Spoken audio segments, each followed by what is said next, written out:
Assalamualaikum warahmatullahi wabarakatuh. Nama saya Filza Mujahidah dari kelas 12 IS 4. Di sini saya akan menjelaskan tentang perubahan sosial. Jadi perubahan sosial itu terjadi karena adanya faktor lain dari perubahan sosial ini. Jadi faktor di dalam perubahan sosial ini ada dua, teman-teman. Jadi faktor pertama itu ada faktor internal dan faktor eksternal. Di mana faktor internal ini adanya yang pertama adanya dinamika penduduk. Jadi dinamika penduduk itu adalah bertambahnya atau berkurangnya penduduk di suatu wilayah. Dan yang kedua itu terjadinya revolusi pemberontak. Yang ketiga adanya penemuan baru. Jadi penemuan baru ini misalnya pada zaman dahulu kita menghidupkan api dengan cara menggesek batu, dan sekarang kita itu tinggal menggunakan kompor gas, jadi tinggal gampang untuk memasak. Jadi yang keempat itu adanya konflik di dalam masyarakat. Contohnya itu konflik di dalam masyarakat, misalnya ada kemalingan atau tawuran antar pelajar, seperti itu ya. Oke, selanjutnya ada faktor eksternal, di mana faktor eksternal ini yang pertama itu adanya perubahan lingkungan alam. Jadi perubahan lingkungan alam ini contohnya seperti misalnya kalian melihat terjadinya longsor, banjir, ataupun itu gempa, itu dapat mempengaruhi perubahan sosial ya.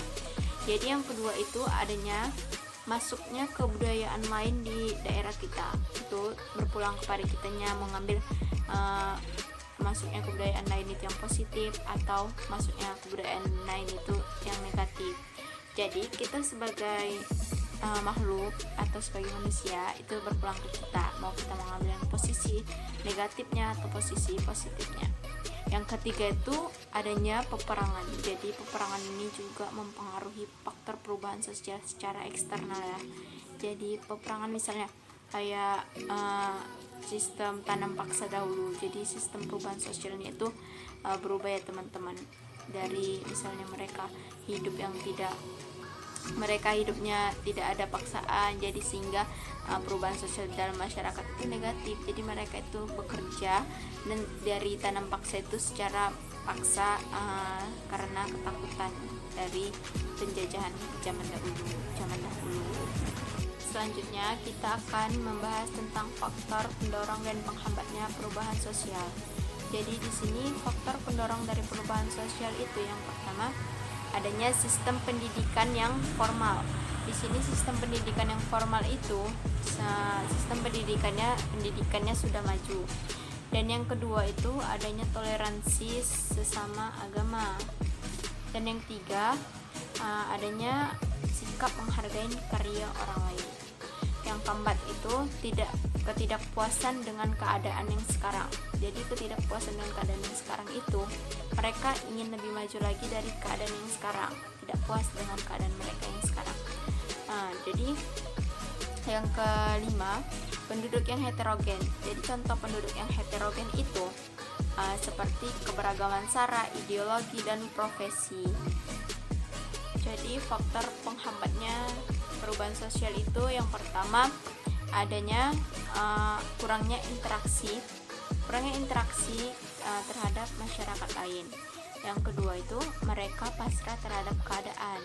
Dan yang ketiga itu masyarakat yang konservatif, dimana masyarakat yang konservatif ini masih mengikuti adat istiadat mereka, dan mereka tidak ingin maju dari adat istiadat mereka yang dahulu sekarang kurang dipakai oleh manusia sekarang.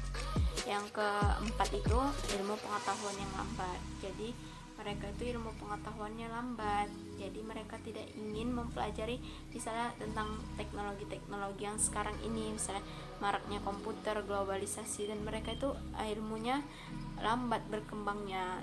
Sekian dari penjelasan saya tentang perubahan sosial. Lebih dan kurang saya mohon maaf, kepada Allah saya mohon ampun. Wabillahi taufik wal hidayah. Wassalamualaikum warahmatullahi wabarakatuh.